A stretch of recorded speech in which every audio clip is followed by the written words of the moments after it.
Hello. मैं 6 semester economics की छात्राओं से कुछ डिस्कशन करना चाहती हूँ। उनका जो सब्जेक्ट है इकोनॉमिक्स का, अर्थशास्त्र का, वो है सांख्यिकी पद्धतियाँ। और इस सांख्यिकी पद्धतियाँ का जो 5th यूनिट है, 5वीं इकाई है, उसमें आप देखेंगे कि आपके 2 चैप्टर्स हैं। एक है निर्देशांक, सूचकांक, जिसको बोलते हैं निर्देशांक भी बोलते हैं, सूचकांक भी बोलते हैं। एग्जामिनर आपको किसी भी नाम से, चाहे निर्देशांक से क्वेश्चन बोल सकता है या फिर सूचकांक के नाम से, तो दोनों का मीनिंग एक ही है, दोनों एक ही चीज़ है। यहाँ पर जो सूचकांक है, एक आपका चैप्टर निर्देशांक यानी सूचकांक, जिसको हम इंग्लिश में इंडेक्स नंबर बोलते हैं।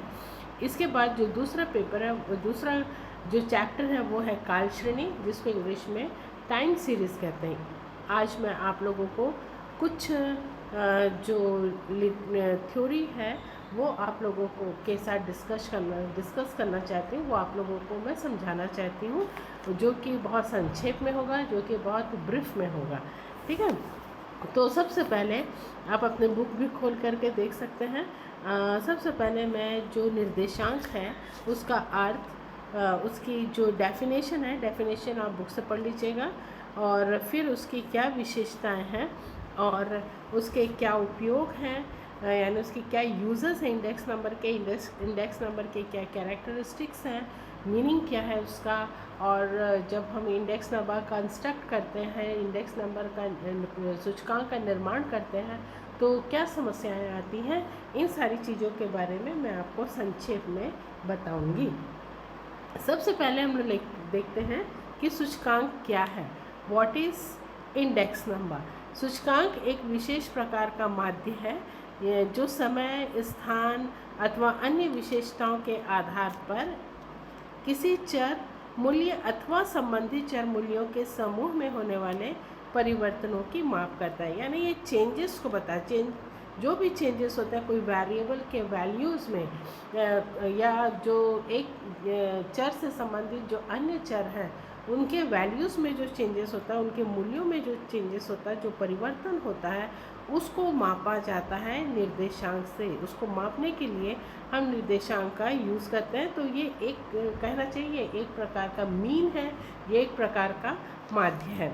जैसे कि फॉर एग्जांपल, उदाहरण के लिए अपन लें तो भारत में 1980-81 का थोक मूल्य सूचकांक 100 की तुलना में बढ़कर 1994-95 में 300 हो गया। तो इसका मतलब ये कि हम देखते हैं 80-81 और 1994-95, तो यहाँ पर 80-81 का जो थोक मूल्य सूचकांक यानी जो होलसेल प्राइस इंडेक्स है, वो 100 की, यानी इसको हम परसेंटेज में देखते हैं, तो 100 की तुलना में बढ़ करके कितना हो गया, 300 हो गया। अगर देखें तो इस अंतराल में, इस समय की अवधि में, इस टाइम पीरियड में यदि हम देखें तो जो मूल्य सूचकांक है वो उसमें कितने गुना की वृद्धि हुई है, 3 गुना, 3 टाइम्स जो थोक मूल्य सूचकांक है, होलसेल प्राइस इंडेक्स है, वो बढ़ गया।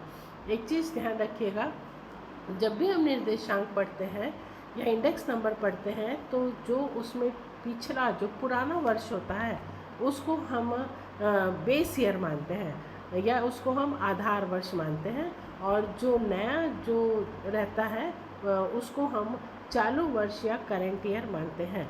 तो ये 2 बेसिक चीज़ है जो आपको निर्देशांक का अध्ययन करते समय आपको ध्यान रखना है कि हमको बेस ईयर किसको मानना है और करंट ईयर किसको मानना है। तो यहाँ पर जैसे जो बेस ईयर यानी आधार वर्ष है 80-81 और 94-95 ये है इस चालू वर्ष यानी करंट ईयर।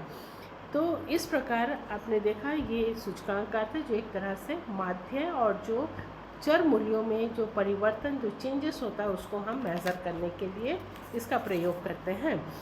अगर हम देखें तो सांख्यिकी का जो इंडेक्स नंबर है, उसका सूचकांक है, उसका प्रतिपादन सबसे पहले एक इटली के विद्वान कार्ली, जिनका नाम कार्ली है, उन्होंने 1964 में इसका निर्माण किया था। उन्होंने सबसे पहले निर्देशांक यानी इंडेक्स नंबर को सबसे पहले इसका निर्माण या इसको बनाया किसने था, इसका कंस्ट्रक्शन किसने किया था, तो वो थे कार्ली, जो कि इटली के रहने वाले थे, और उन्होंने इसको 1964 में किया। उन्होंने मूल्यों में जो चेंजेस हुआ था उसकी तुलना करने के लिए उन्होंने लिया 1500 में जो प्राइस लेवल था, कीमत स्तर था, उसके साथ उन्होंने 1750 के जो कीमत स्तर है, प्राइस लेवल है, यानी 1500 में जो प्राइस लेवल था उसका उन्होंने कंपैरिजन करने के लिए, तुलना करने के लिए 1750 में जो कीमत स्तर है उससे उन्होंने उसकी तुलना की, और उस समय उस मूल्यों का तुलना करने के लिए उन्होंने इस इंडेक्स नंबर का निर्माण किया। तो सबसे पहले कार्ली ने इसका निर्माण किया था, इसका कंस्ट्रक्शन किया था। आज हम वर्तमान समय में देखते हैं, चाहे वो कोई भी क्षेत्र हो, हर जगह हर सेक्टर में, हर एरिया में इंडेक्स नंबर का यूज़ होता है, उसका उपयोग होता है। चाहे जैसे कि आप देखिए, अपराध की प्रवृत्ति यानी क्राइम का जो ट्रेंड है उसको जानने के लिए, सड़क दुर्घटनाओं को जानने के लिए, उसी प्रकार एक्सपोर्ट इंपोर्ट, आयात निर्यात, देश के आयात निर्यात के ट्रेंड को जानने के लिए, सारी चीज़ों को आजकल हम देखते हैं कि इसके लिए इंडेक्स नंबर का यूज़ होता है, यानी हर क्षेत्र में इंडेक्स नंबर का यूज़ होता है। अब हम इसके बाद आप जो डेफिनेशन है वो डेफिनेशन आप बुक से देख लीजिएगा। अब हम आते हैं सूचकांकों की विशेषताएं, यानी what are the characteristics of index number. तो इसमें इंग्लिश मीडियम के बच्चे, मैं उनको नोट्स उनको मैं भेज दूँगी।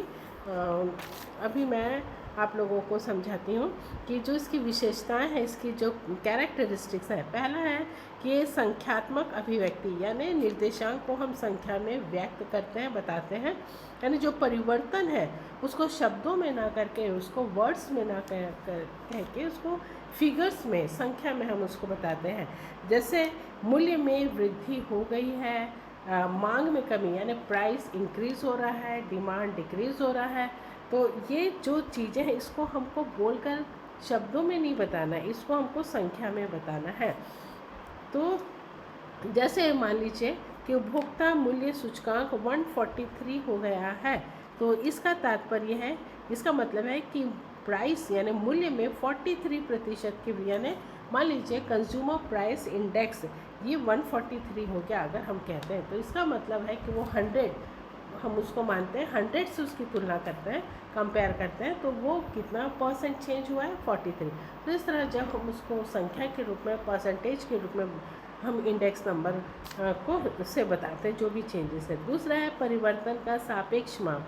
आप जानते हैं कि इंडेक्स नंबर में हम वस्तुओं सेवाओं का अध्ययन करते हैं, उनके मूल्यों का अध्ययन करते हैं, और जितनी वस्तुएं सेवाएं होती हैं उसमें अधिकांश जो अधिकतर आप देखते हैं उसको हम अलग अलग इकाइयों को, इकाई यानी यूनिट्स हम यूज़ करते हैं। जैसे कि गेहूं और चावल को आप मेज़र करते हैं किससे, क्विंटल से, है ना। वैसे ही तरल पदार्थ जो लिक्विड होता है उसको आप लीटर में बताते हैं, कपड़ों को जो क्लॉथ्स होते हैं उनको आप मीटर में बताते। तो अलग अलग यूनिट्स हैं इनको मेज़र करने के लिए। लेकिन जब हम इंडेक्स नंबर में लेते हैं तो इनको सामूहिक जो परिवर्तन होता है, परिवर्तन जो हो रहा है उसका मेज़र करना है, तो वास्तविक मूल्य यानी जो रिलेटिव माप कुछ विशेष जानकारी हासिल नहीं कर पाता है। इस कारण मुद्रा की क्रय शक्ति को, यानी जो मनी का परचेसिंग पावर है उसको मेज़र करने के लिए थोक मूल्य सूचकांक का प्रयोग किया जाता है, होलसेल प्राइस इंडेक्स का यूज़ किया जाता है। इसके बाद जो अगली विशेषता है वो ये है कि माध्य के रूप में प्रस्तुतिकरण, यानी निर्देशांकों में जो परिवर्तन हो रहा है, जिस दिशा में परिवर्तन हो रहा है, बढ़ रहा है, घट रहा है, जो भी, इसको हम इसको हम माध्य के रूप में, माध्यों के रूप में प्रस्तुत, माध्यों में आपने पढ़ा है समांतर माध्य जिसको इंग्लिश में अरिथमेटिक मीन कहते हैं, मध्य का जिसको हम मीडियन कहते हैं, मोड जिसको हम बहुलक कहते हैं, है ना। तो इनमें से किसी भी के द्वारा आप व्यक्त कर सकते हैं। फिर है प्रतिशतों का माध्य। सूचकांकों की गणना प्रतिशत में की जाती है, जो भी कैलकुलेशन होता है इंडेक्स नंबर का वो परसेंटेज में किया जाता है। और तुलना का आधार, सबसे बड़ी बात जो निर्देशांक में है वो हम जो भी चेंजेस होता है मूल्यों में उसका हम परिवर्तन है उसका हम माप कर सकते हैं। जो परिवर्तन है, जो चेंजेस है, उसका मेज़रमेंट हम कर सकते हैं, तुलना करके हम बता सकते हैं। तो इस प्रकार ये था सूचकांकों की जो विशेषताएं हैं, इंडेक्स नंबर के जो कैरेक्टरिस्टिक्स हैं। इसके बाद जो मूल्यों सूचकांकों के प्रकार, अगर हम देखें तो सूचकांकों के 4 प्रकार हैं। यहाँ पर मूल्य सूचकांक, जिसको इंग्लिश में price index number, kinds of index number बता रहे हैं। तो सबसे पहला मूल्य सूचकांक, जिसको हम प्राइस इंडेक्स नंबर कहते हैं। परिमाण सूचकांक, जिसको क्वांटिटी इंडेक्स नंबर। कुल मूल्य सूचकांक, वैल्यू इंडेक्स नंबर। देन विशेष उद्देश्य सूचकांक, स्पेसिफिक ऑब्जेक्ट इंडेक्स नंबर। आप यहाँ पर मुख्य रूप से 2 ही सूचकांक का अध्ययन करेंगे, मूल्य सूचकांक और परिमाण सूचकांक, जो आपके कोर्स में, यानी आप price index number and quantity index number का ही यहाँ स्टडी करेंगे, आपके कोर्स में है। तो ये था इसके प्रकार। अब हम आते हैं सूचकांकों के उपयोग की, क्या what are the uses of index number. तो इंडेक्स नंबर के बहुत ही इम्पोर्टेंट इसका यूज़ है, यूटिलिटी है, कई जगह इसका यूज़ होता है, हमने पहले भी आपको बताया है। अब सबसे जो इम्पॉर्टेंट कुछ पॉइंट्स हैं इसके यूजेस के, अगर क्वेश्चन में पूछता है what are the importance of index number, तो वही जो यूजेस हैं वही उसके इम्पोर्टेंस होंगे। यानी अगर पूछता है कि निर्देशांक के क्या महत्व है, तो महत्व में आप वही यूजेस, जो यूज़ है वही उसका महत्व, जो महत्व है वही उसका यूज़ है। तो इसमें कंफ्यूज नहीं होना। तो पहली जो उपयोग है वो है प्रवृत्तियों के अध्ययन में सहायक। सूचकांकों का प्रयोग किसी समय अवधि में किसी तथ्य में होने वाले परिवर्तनों को मापने के लिए किया जाता है। जो भी फैक्ट्स होता है, जो भी डेटा होता है, उसको मापने के, जो चेंजेस को बता रहा है उसको मापने के लिए किया जाता है।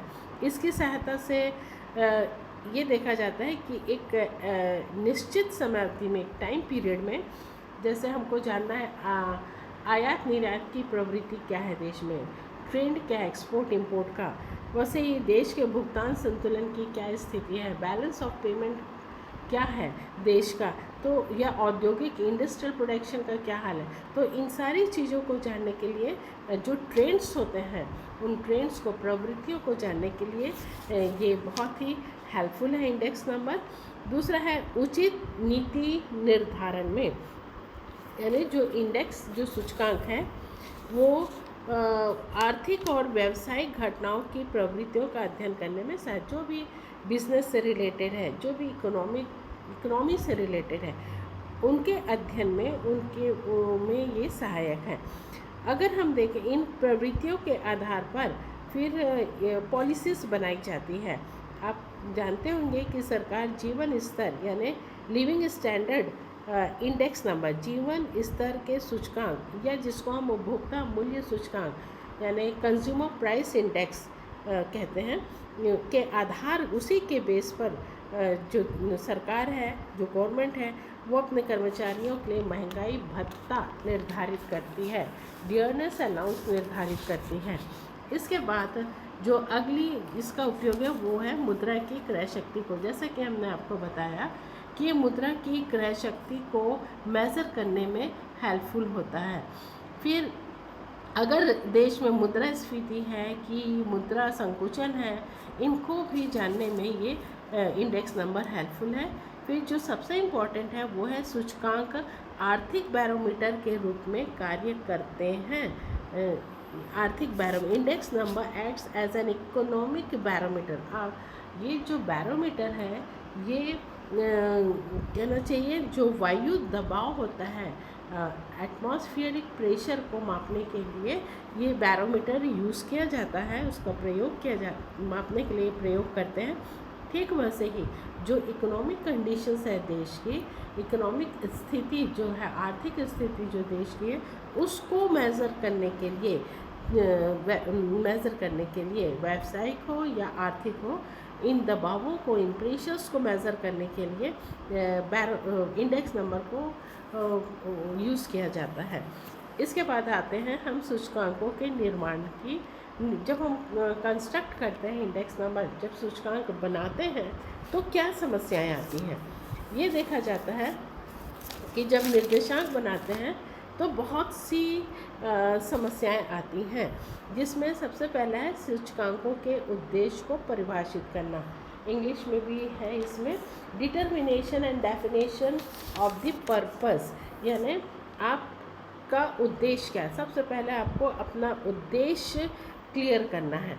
और आपको जैसे हमने बताया कि कई प्रकार के इंडेक्स नंबर, यहाँ पर हमने 4 प्रकार के बताया, तो कई प्रकार के इंडेक्स नंबर होते हैं और सब को अलग अलग उद्देश्यों के अनुसार उनको यूज़ किया जाता है, प्रयोग किया। तो सबसे पहले आपको अपना ऑब्जेक्टिव्स क्लियर करना होगा, निश्चित करना होगा, और उसके अनुसार आप सूचकांक को लेते हैं और सूचकांक का निर्माण यानी उसको कंस्ट्रक्ट करते हैं, इंडेक्स नंबर को। दूसरा है आधार वर्ष का चुनाव, selection of the base year, यानी जो सेकंड प्रॉब्लम आता है वो है बेस ईयर यानी आधार वर्ष का चुनाव करना।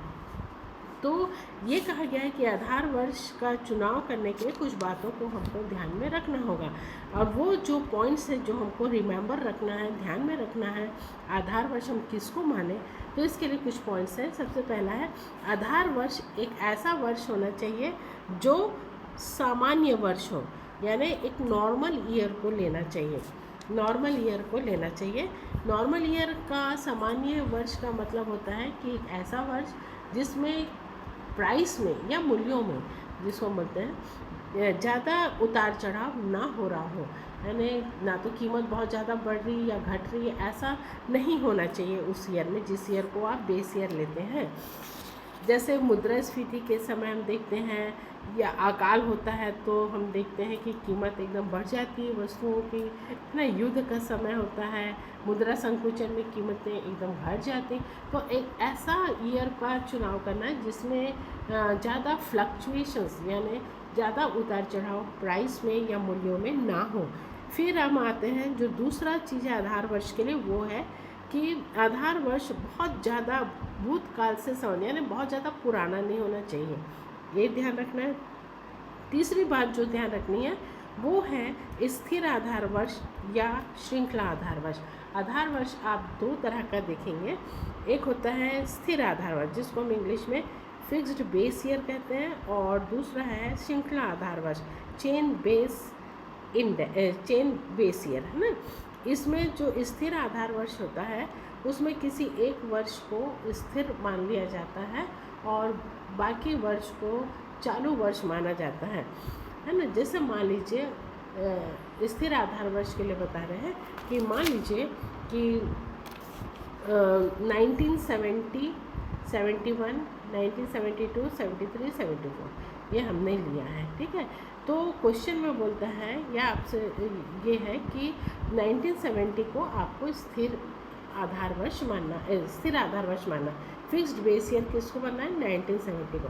तो जितने बाकी ईयर है 71, 72, 73, 74 सब के लिए आधार वर्ष होगा 1970। तो स्थिर आधार वर्ष किसी एक वर्ष को माना जाता है।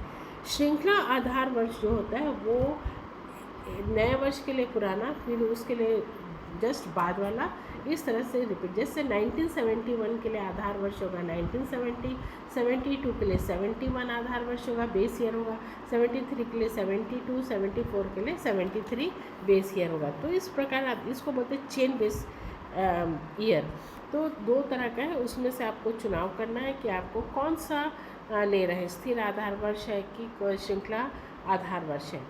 अब हम आते हैं, तो ये था आधार वर्ष का चुनाव कि सिलेक्शन कैसे करना, क्या प्रॉब्लम्स आते हैं और जो बातें आपको ध्यान में रखनी। फिर आता है वस्तुओं और सेवाओं का चुनाव करना। सूचकांक जब बनाते समय किन किन वस्तुओं का चुनाव करना है, किन किन सेवाओं का चुनाव करना है, ये भी आपको ध्यान में रखना है। और ये उद्देश्य को ध्यान में रख करके, उद्देश्य यानी जो ऑब्जेक्टिव्स होता है आपका, उस पर ये आधारित निर्भर करता है। जब हम सूचकांक का निर्माण करते हैं तो केवल प्रतिनिधि मूल्यों का ही, देखिए एक वर्ष में एक देश में कई वस्तुओं सेवाओं का उत्पादन होता है, लेकिन हम सभी वस्तु सेवाओं को ना लेकर के कुछ रिप्रेजेंटेटिव्स वस्तु और सेवाओं को, या जिसको हम प्रतिनिधि वस्तु और सेवा कहते हैं, उनका हम सिलेक्शन करते हैं। फिर आता है चौथा जो प्रॉब्लम है वस्तुओं और सेवाओं के मूल्यों का चुनाव। जब हम वस्तुओं सेवाओं का चुनाव कर लेते हैं तो निर्देशांक यानी इंडेक्स नंबर के कंस्ट्रक्शन में, उसके निर्माण में जो अगली समस्या आती है कि कौन सा मूल्य जो वस्तुओं सेवाओं को आपने लिया उसके कौन सा मूल्य हमको सेलेक्ट करना है। अगर हम देखें तो 3 प्रकार के मूल्य होते हैं। थोक मूल्य जिसको होलसेल प्राइस बोलते हैं, फुटकर मूल्य जिसको हम रिटेल प्राइस कहते हैं, और निश्चित मूल्य नियंत्रित मूल्य जिसको कंट्रोल प्राइस। तो आप अपने ऑब्जेक्टिव्स तो के आधार पर यानी ऑब्जेक्टिव्स के आधार पर सूचकांक बनाने के लिए इनमें से कोई एक मूल्य का चुनाव किया जाता है, सिलेक्शन किया जाता है। फिर आते हैं जो 5th है वो है एक उपयुक्त माध्य का चुनाव करना। यानी जब हमने बेस ईयर ले लिया, हमने ऑब्जेक्टिव्स डिज़ाइन कर लिया, बेस ईयर ले लिया, वस्तु सेवाओं का चुनाव कर लिया, फिर हमने उनके मूल्य का भी चुनाव कर लिया, तो अब आता है कि हम कौन सा माध्य यूज़ करें। आपने जो माध्य कई तरह के देखे हैं, अरिथमेटिक, समांतर माध्य, मध्यका, मीडियन, मोड, बहुलक, ये सारी चीज़ें आपने देखे हैं। तो आपको कौन सा माध्य लेना है ये आपको अपने ऑब्जेक्टिव्स के अनुसार देखना होगा, उद्देश्य के अनुसार। अगर हम देखें तो व्यवहार में निर्देशांक बनाते समय उसकी रचना करने में जो मेन चीज़ कौन सा माध्य यूज़ किया जाता है, अगर हम व्यवहारिक उसमें व्यवहार में देखें तो वो है समांतर माध्य यानी अरिथमेटिक मीन। इसको मोस्टली इसी को यूज़ किया जाता है प्रैक्टिकली निर्देशांक बनाने के लिए। उसके बाद जो 6th है वो उपयुक्त भार का चुनाव, यानी सूचकांकों के निर्माण में वस्तुओं के भारांकन का भी विशेष महत्व होता है। और सूचकांकों की रचना यानी उसको बनाते समय, इंडेक्स नंबर बनाते समय भार का प्रयोग बहुत ही रैशनल रूप में, बहुत ही तर्कपूर्ण, लॉजिकली और विवेकपूर्ण ढंग से किया जाता है। इसके बाद आता है जो सबसे लास्ट है समस्या जो आती है वो उपयुक्त सूत्र का चुनाव। यानी जब हम इंडेक्स नंबर बना रहे हैं तो हमको कौन से सूत्र को यूज़ करना है, कौन सा सूत्र का हमको सिलेक्शन करना, चूज़ करना है। तो यहाँ पर ये देखा गया कि सूचकांकों का निर्माण करते समय सांख्यिकी के जो विशेषज्ञ हैं उन्होंने, जो स्टैटिशियंस हैं, उन्होंने कई सूत्र बताए हैं, बहुत से फार्मूला बताए हैं। उपयुक्त सूत्र का चुनाव में selection of N appropriate formula, तो बहुत से सूत्र बताए गए, लेकिन इसमें से हमको सेलेक्ट करना है कि कौन सा सूत्र यहाँ पर यूज़ होगा।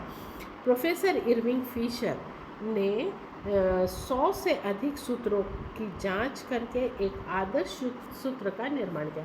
यानी प्रोफेसर इरविंग फिशर ने 100 फार्मूला का स्टडी किया, उसको टेस्ट किया, उसकी जांच किया, और फिर उन्होंने एक फार्मूला दिया जिसको आदर्श सूत्र कहा जाता है, या हम इसको फिशर का आदर्श सूचकांक कहते हैं, फिशर्स आइडियल इंडेक्स नंबर। तो ये सूत्र है। क्यों इसको आइडियल कहा, क्यों इसको आदर्श सूत्र कहा जाता है? क्योंकि उनका जो सूत्र है, फॉर्मूला है, वो 2 तरह की जांच को संतुष्ट करता है, सेटिस्फाई करता है 2 तरह के टेस्ट को।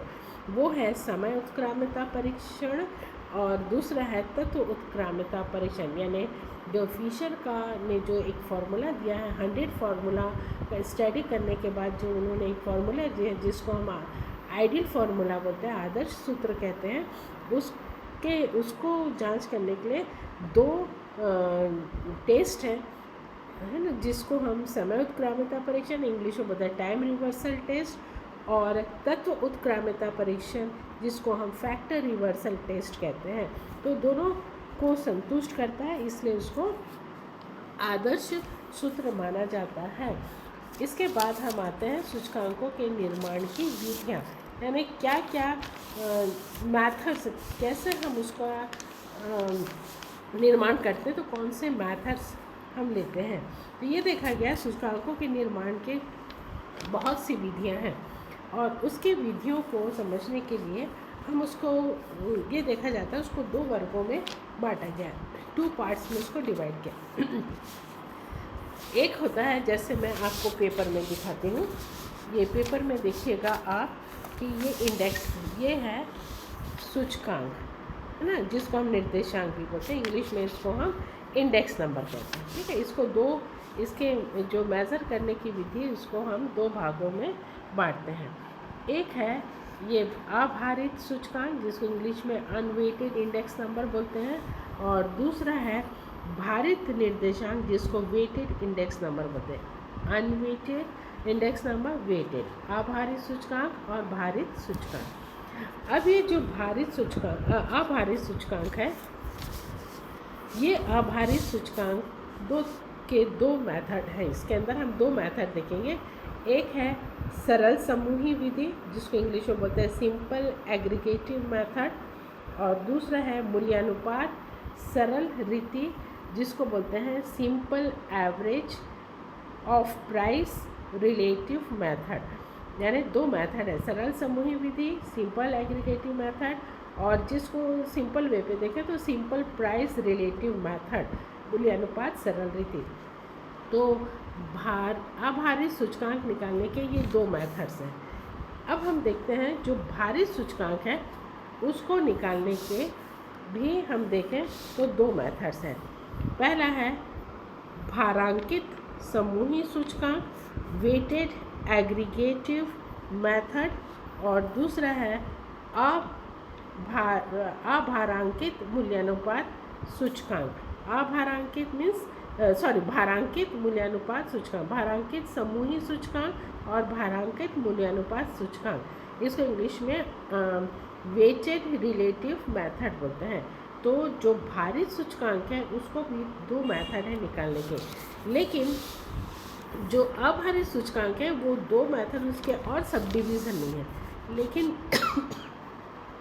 जो भारित सूचकांक है इसके जो दो मेथड है उसको फिर से और भी उसके अंदर आपको क्या फाइंड आउट करना है, क्या निकालना है, क्या कैलकुलेशंस होंगे वो मैं आपको बताती हूँ।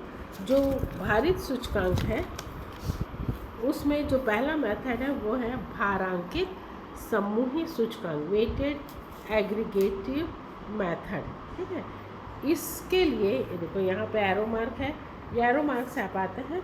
जो भारांकित समूही निर्देशांक है उसको निकालने के तीन मेथड आपको पढ़ना है।